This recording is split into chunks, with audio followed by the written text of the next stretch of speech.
Herzlich willkommen! Heute bei uns zum Test der VW Tiguan. Zur Einordnung: Der Tiguan ist ein SUV des VW-Konzerns. Es beginnt in der SUV-Sparte mit dem Taygo, also der XXL Polo quasi, den wir auch schon mal im Test hatten. Dazu gibt es ein Video. Dann der T-Cross und der T-Roc kommt dann. Dazu gibt es auch ein ausführliches Testvideo von uns. Und hier haben wir jetzt wie gesagt den Tiguan. Darüber gibt es nur noch den VW Touareg. Den Tiguan gibt es in den Ausstattungsvarianten Tiguan, also das ist ja jetzt neu, also relativ neu, das ist jetzt die Version, wie die Fahrzeuge heißen, also Modellbezeichnung. Dann gibt es den Live, den wir hier haben, den Elegance, den Airline und als Sondermodell gibt es aktuell 2024 auch noch den Goal. Zum Design. Während der alte, also der Vorgänger Tiguan ja noch sehr geradlinig war, hat sich das hier jetzt mal komplett geändert. Wir sehen hier jetzt die neue Designsprache von VW.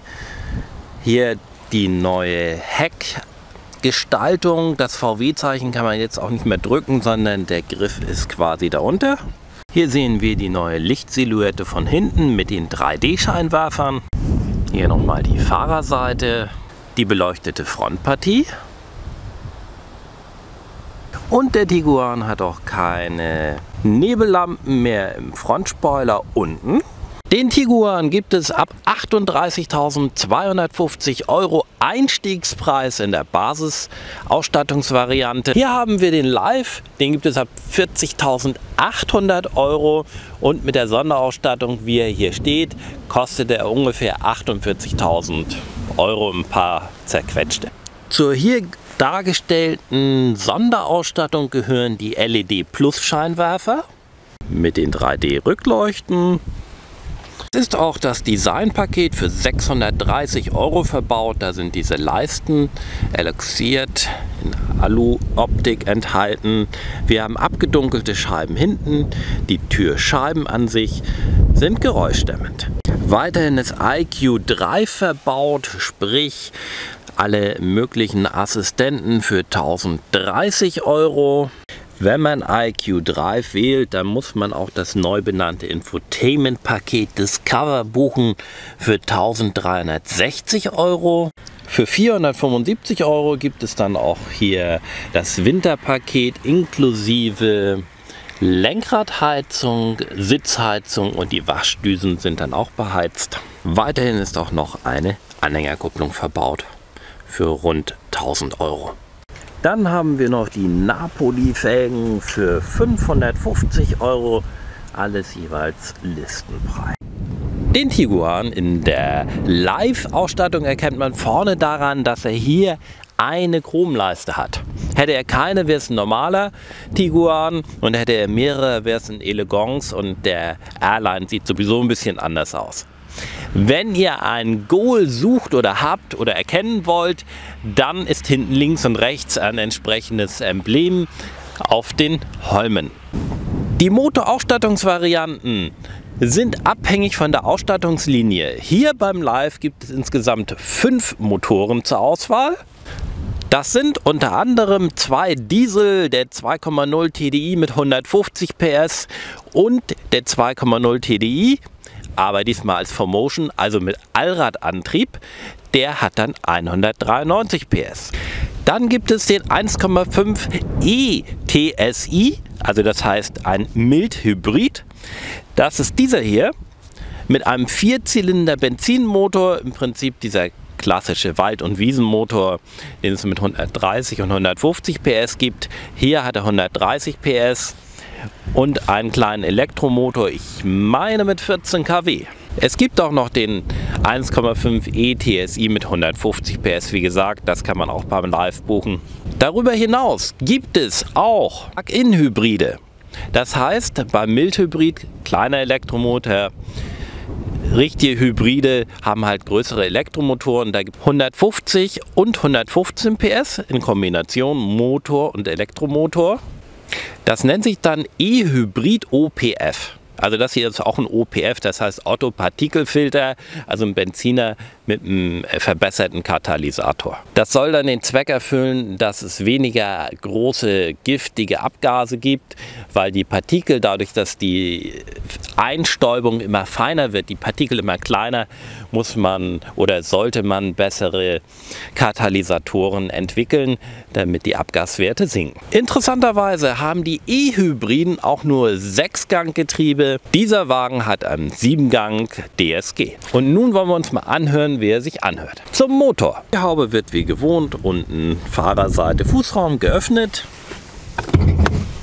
Dann brauchen wir nur noch den Hebel hier unten nach links drücken, anheben, 2 Dämpfer heben das Ganze automatisch an. Wunderbar. So sieht er aus und so hört er sich an.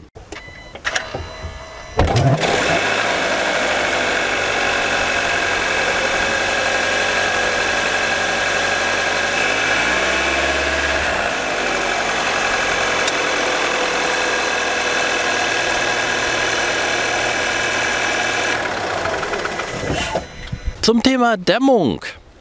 Insgesamt finde ich, der Tiguan ist gut gedämmt, so beim Fahren etc. Natürlich nicht so wie eine S-Klasse, aber schon deutlich besser als ein Polo. Wir hören einfach mal rein, wie sich die Türen anhören. Das hört sich satt an.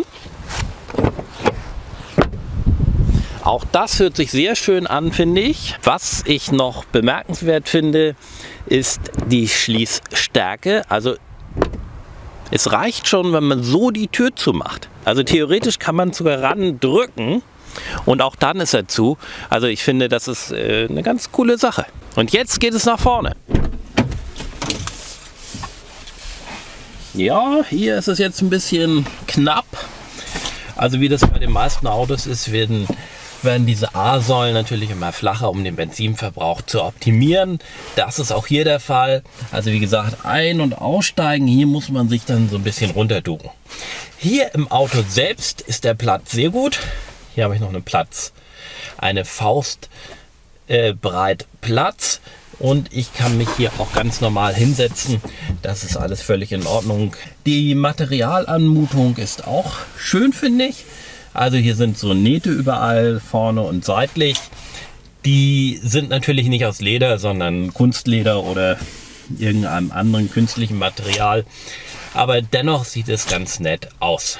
Wesentlichste Neuerung hier im Tiguan ist das neue Infotainment-System. Also Discover, also nicht mehr klassisch Discover Media, sondern jetzt Discover. Und das ist halt etwas moderner, dass ich jetzt sagen würde, das ist rasend schnell im Vergleich zu dem alten System. Naja, also bei der Routenberechnung ist das völlig in Ordnung. Ich fand das alte aber auch schon gut. Also da muss man das alte nicht jetzt irgendwie herabwürdigen. Das Display ist natürlich in der Größe sehr schön. Wie gesagt, man kann auch Pro Max irgendwie noch bestellen. Das sind dann 15 Zoll, das ist dann noch größer. Kann man machen, muss man nicht. Hier haben wir dann das Cockpit, Digital Cockpit Pro nennt sich das. Das sind die 3 Ansichten, die man hier machen kann.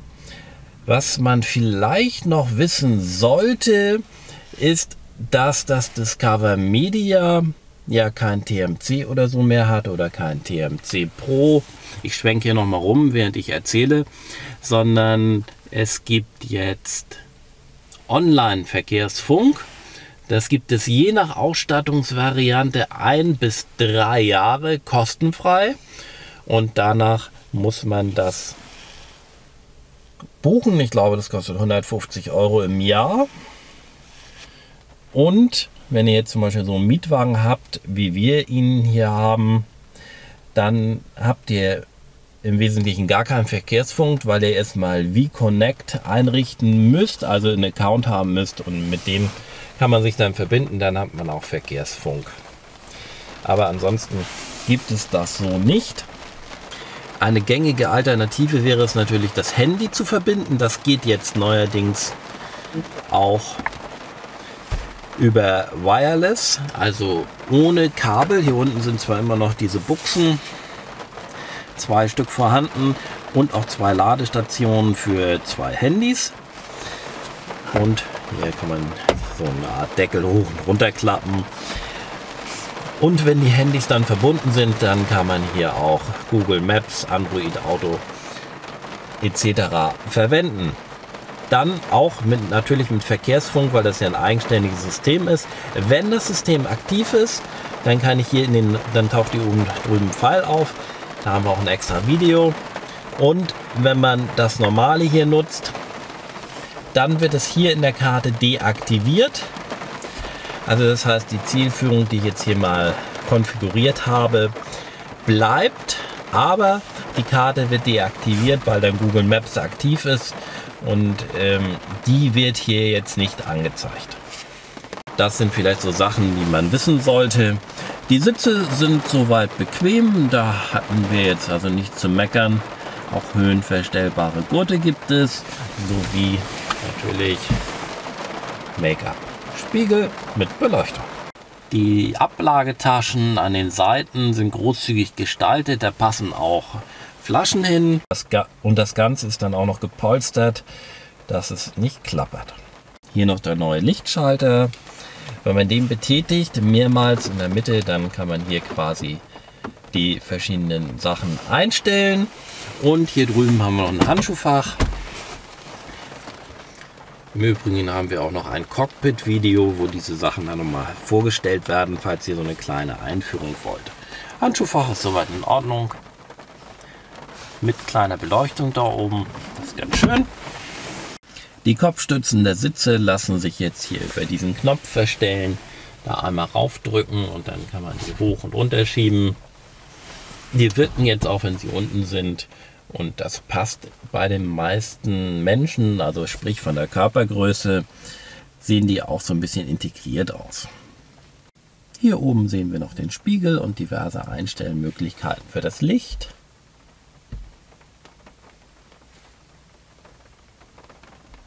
Und auch die Information, ob der Beifahrer-Airbag eingeschaltet ist oder nicht.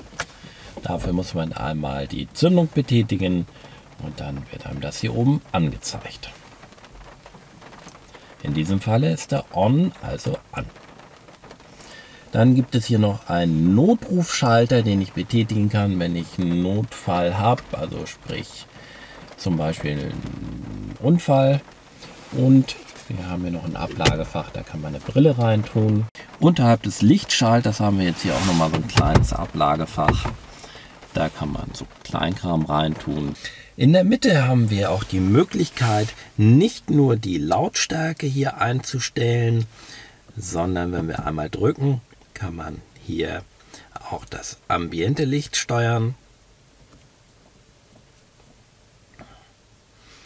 Das wird dann parallel auch hier oben angezeigt. Und wenn wir einmal wischen, dann haben wir die Fahrprogramme, die wir regulieren können.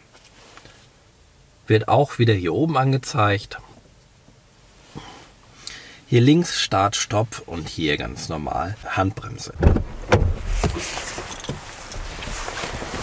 Herzlich willkommen auf der Rückbank. Hier hinten hat man sehr gute Platzverhältnisse. Hier können auch Leute bis 2 Meter setzen. Das ist alles überhaupt kein Problem.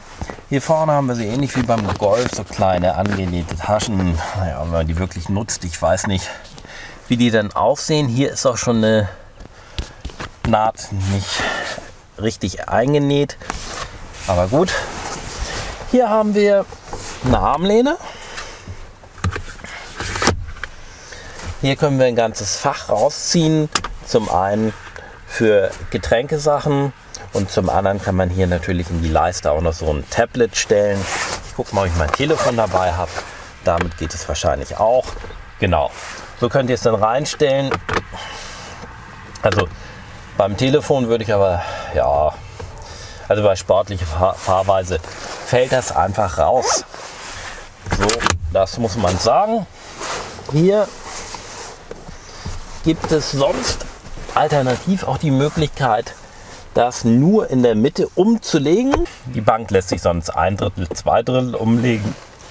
Und so kann man einfach die Mitte nochmal umklappen und hier irgendwas Längeres einladen oder durchreichen. Hier oben ist eine Beleuchtung. Hier vorne finden wir noch die Klimaeinheit. Das ist ein 3-Zonen-Klimafahrzeug. In der Live-Version ist die 3-Zonen-Klimaanlage bereits Serie. An den Seiten finden hinten auch Flaschenplatz, auch gepolstert. Das ist ganz schön.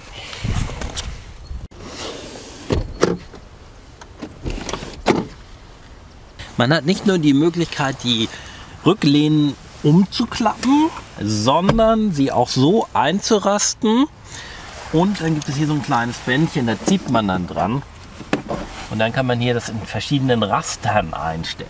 Es erfordert allerdings etwas Kraftaufwand. Jetzt werfen wir noch mal einen Blick in den Kofferraum. Dieser Tiguan hat keine elektrische Heckklappe, also da müssen wir manuell tätig werden. Das geht aber auch. Hier links und rechts finden wir die Hebel, um die Rücklehnen umzulegen. Hier ist noch ein Schalter, mit dem können wir die Anhängerkupplung ausfahren. Und hier ist ein Gepäckraumboden, den kann man hoch und runter machen. Wenn man ihn feststellen will, gibt es nicht mehr auf beiden Seiten diese Nupsis, sondern man muss hier einmal diesen Haken runter machen und dann kann man das hilfsweise da drauf stützen. Ich weiß gar nicht, ob das dafür gedacht ist, aber das wäre so eine Möglichkeit. 10 Kästen gehen durchaus rein, wenn man den Boden nach unten macht, also eine Stufe tiefer legt, Ablage nach hinten macht und die Rücklehnen steil stellt.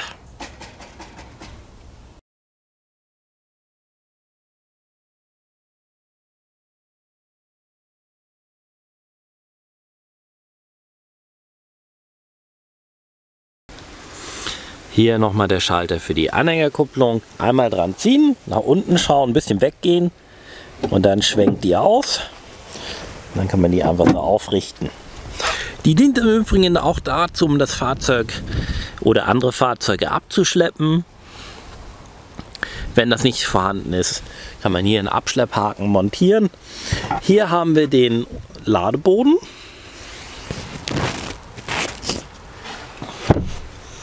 Auf der linken Seite finden wir hier Verbandskasten. Es gibt auch die Möglichkeit, das hier so rauszunehmen, wenn man dann nämlich diese ganze Fläche gemeinschaftlich nutzen möchte. Auf der rechten Seite ist es ähnlich. Jetzt mache ich mal diesen Haken runter und hier haben wir im Prinzip das Tire-Fit drin. Können wir einen Blick reinwerfen. Könnt ihr sehen, da ist auch der Abschlepphaken drin, den man dann vorne oder hinten montieren kann, beziehungsweise mit der Einschränkung der Anhängerkupplung. Dann haben wir hier noch einen 12 Volt Anschluss, links noch ein kleines Ablagefach und bemerkenswert, links eine Beleuchtung, rechts eine Beleuchtung. Also der Tiguan ist auf beiden Seiten ausgeleuchtet. Fahreindruck. Ich habe den Wagen jetzt mal hier auf Sport gestellt, die Ortschaft endet, wir geben jetzt mal hier ein bisschen Gas. Ja, das geht so, das ist so in Ordnung, aber eigentlich stelle ich ihn jetzt mal wieder in D. Dann stellen wir auch das Fahrprogramm auf ökonomisch. Gehen wieder zurück ins Navi. Ich werde jetzt mal das IQ Drive aktivieren.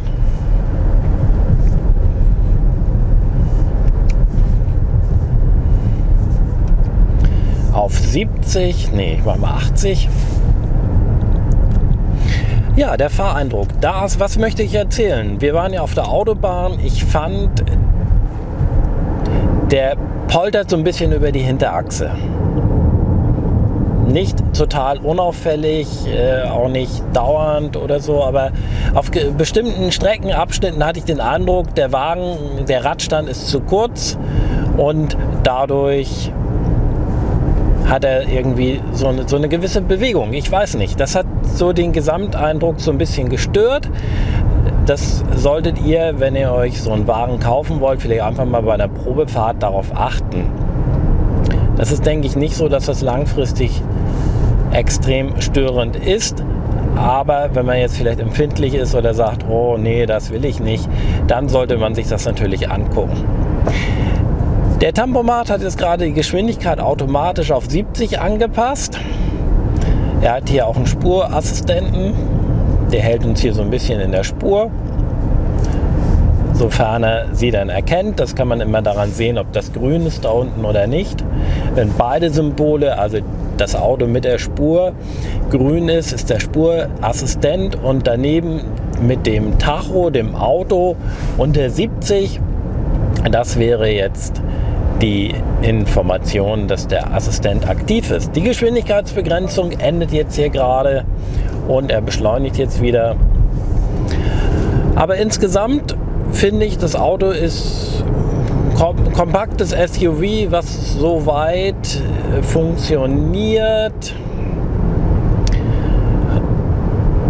Fahrtechnisch, aber das ist ja ein Standardfahrwerk, nichts Aufregendes, was man jetzt hier bewerten müsste. Jetzt hat er nochmal automatisch heruntergebremst auf die ortschaftsübliche Höchstgeschwindigkeit von 50 km/h. Und auch in Kurven bremst das System runter. Also das passt alles. Und mit den, ich zeige jetzt nochmal hier die Karte, das ist ja alles frisch und interessant. Jetzt hat er die Kurve jetzt auch schon bewertet mit 35. Von den Assistenten ist das jedenfalls alles okay. Jetzt stehen wir gerade im Stau, dann kann ich euch nochmal das IQ Drive zeigen, also sprich das ACC-System, also mit Spurhalteassistent ist es ja dann IQ Drive und ohne halt nicht, aber von der Funktionalität im Wesentlichen ja ähnlich. Also wir stehen jetzt, der vor uns fährt jetzt in diesem Moment los. Jetzt drücke ich einmal Restore, also wiederherstellen. Wenn wir nur kurz halten, dann fährt er auch von alleine los. Aber ich habe jetzt 50 km/h hinterlegt im Stadtverkehr. Jetzt bremst er wieder von alleine ab. Und jetzt kommen wir zum Stillstand. Jetzt sehen wir stehen nur einen Augenblick und werden jetzt wahrscheinlich gleich nochmal wieder anfahren. Und dann wird er das auch von alleine machen. Der vor uns fährt jetzt nämlich los und jetzt fährt er hier auch an. Also das IQ Drive bzw. der ACC oder das ACC ist hier also ein sehr schönes System und das funktioniert auch gut im Stau. Nun befinden wir uns auf unserer gewohnten Teststrecke. Wir verlassen die Ortschaft. Ich mache mal den Fernlichtassistenten an. Hier kommt jetzt das Ortsschild. Der Ort ist zu Ende, volle Ausleuchtung, also sprich Fernlicht. Jetzt hat er abgeblendet, weil er da vorne ein Fahrzeug sieht. Jetzt blendet er nochmal auf. Ja, da fahren wir jetzt mal einmal dran vorbei. Also das ist alles soweit in Ordnung. Ich mache nochmal ohne Fernlicht. Ja, das ist in Ordnung. Mit Fernlicht, beziehungsweise jetzt mache ich es nochmal aus. Und jetzt biegen wir hier einmal ab, um mal zu sehen, was wir so in der Kurve ausgeleuchtet bekommen. Ja, das ist soweit auch in Ordnung. So, dann schauen wir hier mal. Hier haben wir schon mal einen relativ breiten Kegel, wie wir sehen. Ich blende jetzt einmal nach rechts. Also das heißt, hier sehen wir jetzt relativ viel. Dann schauen wir nochmal nach links. Ich lenke nach links. Ja, gut. Also ich denke mal, das ist soweit in Ordnung.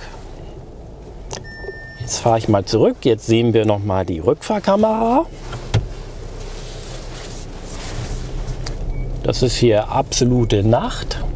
Also das heißt, es wird nur beleuchtet vom Auto selbst, sprich von den Rückfahrscheinwerfern. Das ist in Ordnung, das könnte jetzt besser sein, das ist aber nicht weiter schlimm. So, jetzt nochmal zurück, jetzt einmal die Strecke zurück, ohne Fernlicht. Ja, selbst da haben wir eine Ausleuchtung, die ist gut. Jetzt mache ich nochmal das Fernlicht an. Ja, also da hat man eigentlich kaum noch Wünsche. Besser geht es kaum noch für einen normalen Standard. Es gibt natürlich noch das HD-Licht, aber das hier finde ich ist schon sehr schön und der blendet auch gut ab, wenn mal so Gegenverkehr kommt oder so. Das passt alles. So, jetzt fahren wir hier nochmal diese kleine Straße und wir sehen schon hier, der leuchtet wunderbar nach rechts rein. Also das ist sehr vorbildlich.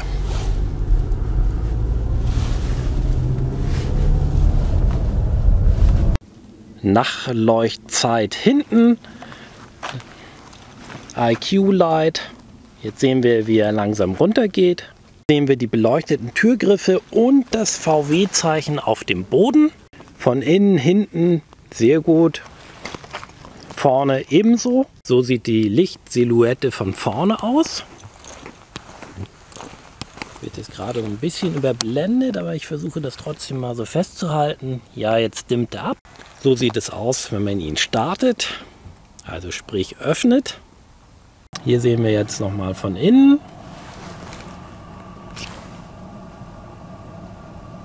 Die Schalter, das ist alles ganz gut ausgeleuchtet, funktional.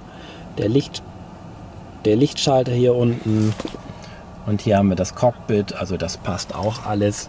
Wir haben hier gerade die Bedienung des Ambiente-Lichtes und hier sehen wir auch einen Streifen.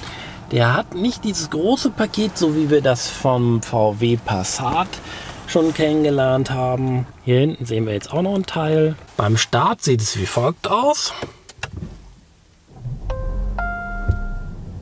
Das Licht justiert sich. Zack, zack. Fertig ist das Licht. Landstraße Ausleuchtung mit Fernlicht, normales Abblendlicht. Herzlich willkommen auf der Autobahn. Und Nachtfahrt selbstverständlich auch. Aktuelle Geschwindigkeit 140. Die Ausleuchtung ist hier soweit völlig in Ordnung. So wäre nochmal mit Fernlicht. Das passt. 160 Stundenkilometer, da merkt man schon, dass er etwas lauter wird. 110 Stundenkilometer, jetzt reduziere ich nochmal auf 100 Stundenkilometer, da ist er natürlich relativ leise. 120 Stundenkilometer, das scheint hier eine ganz optimale Reisegeschwindigkeit zu sein. Da ist er jetzt bei ca. 2300, 2400 Umdrehungen. Da gleitet man so dahin, das ist in Verbindung mit der Dämmung völlig in Ordnung. Als Sonderausstattung beim Live gibt es die LED Plus Scheinwerfer, die hier verbaut sind. Das bedeutet konkret, er hat zum einen hier, ich hoffe man sieht das, die Seitenausleuchtungsscheinwerfer. Damit wird im Prinzip das Abbiege- und Schlechtwetterlicht realisiert. Mit enthalten ist das Ambiente-Licht, die beleuchteten Türgriffe, die 3D-Scheinwerfer sowie die Lichtleiste sowie eine Leuchtweitenregulierung dynamisch mit dynamischem Kurvenlicht. Fazit zum VW Tiguan. Insgesamt finden wir gut, dass dieses Fahrzeug moderner geworden ist.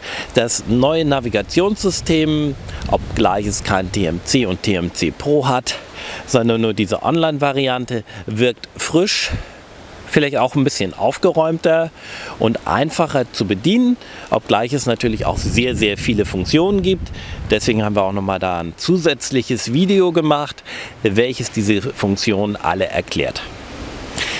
Die Platzverhältnisse sind gut, die Lärmdämmung finde ich in Ordnung für diese Fahrzeugklasse.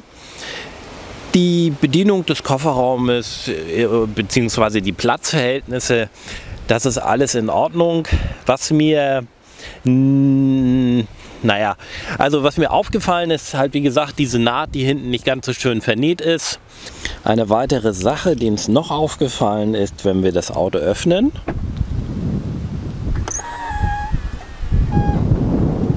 Dann gibt es hier so komische Geräusche. Das ist auch ungewöhnlich für so ein ganz neu entwickeltes Auto. Was wir weiterhin noch festgestellt haben, ist, dass sich beim Rückwärtsfahren die Spiegel nicht absenken. Wir hatten mal recherchiert, also es gibt wohl in dieser ersten Serie, die ja jetzt erschienen ist, oder wohl das eine oder andere Problem. Wenn ihr euch einen kaufen wollt, würde ich mich im Forum, also in den Autoforen, vielleicht nochmal erkundigen, ob diese Problemchen alle behoben sind bei dem Fahrzeug, das ihr dann kaufen wollt. Das nochmal als kurze Hintergrundinfo. Als wir das Auto übernommen haben, war ich in einer Rechtskurve und dann ging immer im Digital Cockpit Pro rechts das Menü an, als ob man das angesteuert hätte. Hatte ich aber gar nicht. Das war so ein bisschen merkwürdig, als ob das irgendwie nicht richtig laufen würde. Aber das ist dann danach erstmal nicht mehr aufgetreten. Ja gut, das muss ich vielleicht bei so einem neuen Auto, der hatte jetzt auch erst 1000 Kilometer oder so gelaufen. Das muss ich vielleicht alles so ein bisschen einspielen. Aber wollen wir ihm auch eine Chance geben. Das hier hinten, ja gut, mit dem VW-Zeichen früher, das war ja ganz nettes Gimmick. Manchmal hat man sich auch die Finger geklemmt, musste man ein bisschen aufpassen. Aber das ist jetzt hier dieser durchgängige Standard, den ja fast alle Autos haben, dass man da untergreift und es dann aufgeht. Zum Motor. Die Motorisierung mit 130, 131 PS, sprich 96 kW. Ja, das ist so eine Sache. Also, wenn ihr mit dem Auto unterwegs seid und niemals unter Last seid, also sprich nicht überholt, nicht Vollgas gebt oder stark beladen seid, dann reicht er völlig. Der ist nicht schwach, der fährt, aber er ist so ein bisschen unruhig und aufgeregt in dem Moment, wo man quasi beschleunigt. Ihr seid auf der Autobahnauffahrt, gebt ein bisschen mehr Gas, damit man dann vielleicht noch vom LKW sich einordnen kann. Und dann geht er auf 3.000, 4.000 Umdrehungen, das DSG-Getriebe, und bleibt dann da auch erstmal einen Moment. Und das ist so ein unruhiger Charakter. Das wäre meiner Meinung nach gar nicht so unbedingt notwendig, beziehungsweise es könnte auch schneller wieder runtergehen. Er geht dann quasi so in den Sportmodus. Also für ihn virtuell in dem Drehzahlmodus nicht. Das Fahrprogramm an sich. Aber das ist irgendwie nicht schön. Und wenn das Auto beladen ist und man Vollgas gibt, merkt man auch, der Motor mit 1600 Kilo Leergewicht, ja, das ist ein bisschen knapp. Also wenn ihr die Möglichkeit habt und euch für so ein Auto interessiert, und es gibt durchaus Gründe, sich den anzuschauen, der ist nicht schlecht. Mit der Lärmdämmung, mit dem neuen modernisierten Navigationssystem und den Platzverhältnissen. Das ist alles gut.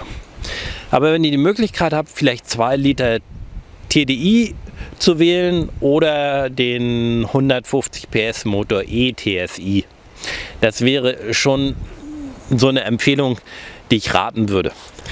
Ansonsten ist uns nichts Schlimmes aufgefallen. Der Wagen hat durchgehalten, es ist nichts kaputt gegangen, und so gesehen hoffe ich, dass wir euch einen umfassenden Eindruck geliefert haben. Wir haben zum modernisierten Navigationssystem noch ein separates Video gemacht, genauso zum Cockpit und auch zur vollständigen Bedienung des Tiguans. Falls ihr daran interessiert seid, findet ihr alles auf unserem Kanal.